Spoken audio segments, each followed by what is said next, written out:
नमस्कार, मैं हूं अशोक वर्मा। आप देख रहे हैं टीवी 20 न्यूज। अपने अपने क्षेत्र की तमाम खबरें देखने के लिए बने रहिए टीवी 20 न्यूज पर मेरे साथ।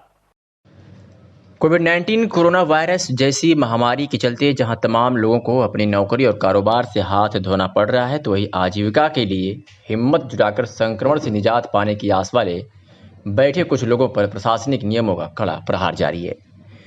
कोरोना संक्रमण काल में बाजार खोलने के लिए स्थानीय प्रशासन द्वारा बनाए गए नियम का पालन कराया जा रहा है, तो वहीं कुछ लोग सरकारी फरमान की धज्जियां उड़ा रहे हैं। इस गंभीर विषय पर प्रशासन की मौन साधना कुछ और इशारा करती है। हालांकि शासन और प्रशासन द्वारा आवश्यक वस्तुओं की आपूर्ति को इस प्रतिबंध से बाहर किया गया है, जिनमें फल, दूध, सब्जी और दवा का व्यवसाय शामिल है। यह बात समझ से परे है कि दूध के व्यवसाय से जुड़े लोगों को दूध से निर्मित दही, पनीर, घी व अन्य वस्तुओं को बेचने की छूट है, तो ये फलों के जूस की दुकानों पर प्रशासनिक प्रतिबंध लगाना कहां तक न्याय संगत है। देखा जाए तो शहर क्षेत्र में जूस की 2 दुकानें स्थित हैं। सिविल लाइन क्षेत्र में स्थित दुकान जहां प्रतिदिन खुल रही है, तो वही शहर के मातवरगंज स्थित जूस की दुकान पर प्रशासनिक पहरा सवाल खड़े करता है। इस संबंध में जूस का व्यवसाय करने वाले व्यवसायी वेद प्रकाश ने बताया कि एक तो पूरे महीने में 10 दिन दुकान खोलने की अनुमति मिली है। फल का व्यवसाय होने के कारण बंदी के चलते भारी नुकसान उठाना पड़ रहा है, जबकि हम अपने ग्राहकों को मानक के हिसाब से जूस की आपूर्ति कर रहे हैं। इस संबंध में प्रशासन से गुहार भी लगाई गई, लेकिन परिणाम के लिए अभी भी दर दर की खाक छान रहा हूँ। सुनवाते हैं क्या कुछ कह रहे हैं वेद प्रकाश। पूरा परिचय। मैं वेद प्रकाश सिंह शंकर जी फवारा माथवरगंज का निवासी हूँ। क्या समस्या? समस्या यह है कि कोरोना संक्रमण काल में जो स्थानीय प्रशासन ने ऑड एंड इवन नियम के तहत दुकानों को खोलने का निर्देश दिया है, तो मेरा फल से संबंधित जूस कॉर्नर की मेरी दुकान है और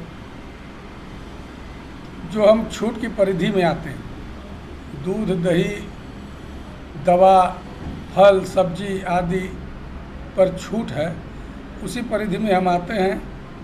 लेकिन स्थानीय प्रशासन हमें जूस की दुकान प्रतिदिन खोलने से मना कर रहा है। इस कोरोना काल में 10 जून से मेरी दुकान खुली है। अब तक 1 माह के भीतर मैंने 6,000 रुपये का फल गर्मी की वजह से खराब होने के कारण उन्हें फेंक दिया। मैं गुहार लगा रहा हूँ। महिला अस्पताल के बगल में मेरा प्रतिष्ठान है।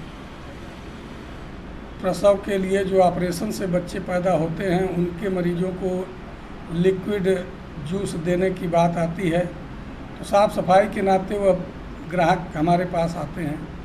दुकान बंद होने के कारण उन्हें भी कठिनाई का सामना करना पड़ रहा है। रोचक बात तो यह है कि स्थानीय प्रशासन ने हमें लॉकडाउन की अवधि में पूरे दिन दुकान खोलने की अनुमति दी थी, लेकिन ग्राहकों की संख्या न होने के कारण हमने लॉकडाउन में अपना व्यवसाय बंद कर रखा था। अब स्थानीय प्रशासन के मनमाने रवैये से परेशान होकर मैं अपना प्रतिष्ठान बंद करने की सोच रहा हूँ, क्योंकि प्रशासन से हमें कोई मदद नहीं मिल रही है। वहीं सड़क पर जो है जूस की तमाम दुकानें ठेले पर चल रही हैं, वहाँ संक्रमण नहीं है। मेरी दुकान को पता नहीं क्यों चिन्हित किया गया है।